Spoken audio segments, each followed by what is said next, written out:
A whistleblower at one of the biggest for-profit college companies in the country is speaking to our I-Team. He claims more than 100 schools nationwide are involved in lying to students and defrauding taxpayers. I-Team investigator Michael George has a follow-up to an investigation we first brought you in October. This is just a dragon character that I did. Mariette Agala wanted to be a visual effects artist. She says recruiters from the Art Institute in Tampa convinced her their school would get her there. And I thought that could give me the head start that I needed. After 2 years of studying and thousands in student loans, Mariette got her degree. But she says businesses she interviewed at weren't impressed. Whenever they heard like Art Institute, it seemed like the name would always kind of brought up like a red flag. It would kind of turn them away. Today, she's a cashier at Winn-Dixie. She says the Art Institute failed to live up to its promise of helping her get a job. Just pretty much stuck where I am right now.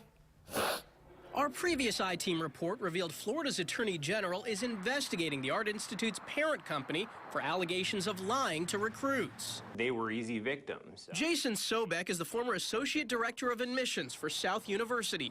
South University and the Art Institutes are both owned by EDMC, a huge for-profit company spanning more than 100 schools nationwide with 150,000 students.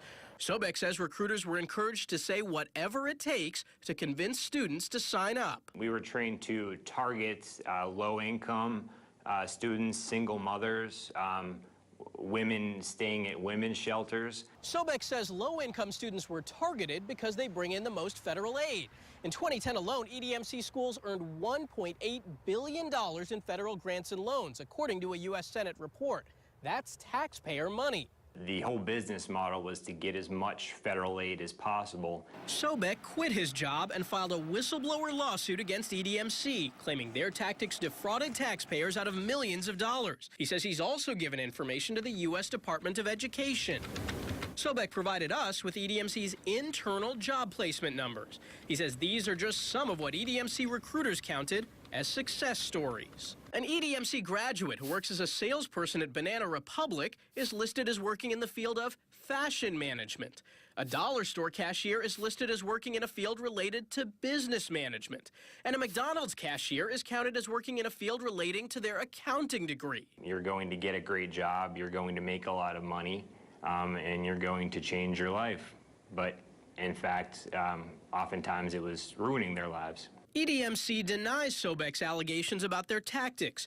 In a statement to the I-Team, they write, quote, Mr. Sobek's employment with our fully online programs ended in 2010, and he never worked at any of our campuses. Therefore, he would not have any firsthand knowledge, experience, or insight into our current student recruitment and marketing efforts. But Senator Dick Durbin of Illinois is taking Jason Sobek's claims seriously. He's asked for an audit of EDMC's job placement statistics. For-profit college students have more debt, and oftentimes they graduate with worthless degrees and no way to even repay their debt.